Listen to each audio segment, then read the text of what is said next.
જમ્મુ કાશ્મીરમાં ભૂસ્ખલનને લઈને ગુજરાતીઓ ફસાયા। રાજ્યમંત્રી ઋષિકેશ પટેલે નિવેદન આપ્યું। જણાવ્યું કે રાજ્ય સરકાર દ્વારા જમ્મુ કાશ્મીર સરકાર પાસે માહિતી લેવામાં આવી। મુખ્યમંત્રી ભૂપેન્દ્ર પટેલ દ્વારા જમ્મુ કાશ્મીર સરકાર સાથે વાતચીત કરી ગુજરાતીઓને સલામત સ્થળે ખસેડવામાં આવ્યા છે। સ્થળના એસપી અને કલેક્ટર સાથે વાત કરી લોકોની રહેવા અને જમવાની વ્યવસ્થા કરવામાં આવી। ગુજરાતીઓને પરત લાવવા માટે રાજ્ય સરકાર જમ્મુ કાશ્મીરની સરકાર સાથે વાતચીત કરી રહી છે।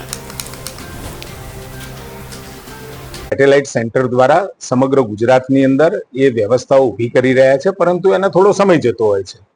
આપણે બરોડા, સુરત અને રાજકોટ એ તમામ જગ્યાએ આપણું જે યુએન મહેતા હોસ્પિટલ કે જે આપણી હાર્ટ માટે સ્પેશિયલાઇઝ કામ કરે છે, કેન્સર માટે ગુજરાત કેન્સર રિસર્ચ સોસાયટી એ પણ કામ કરી રહી છે।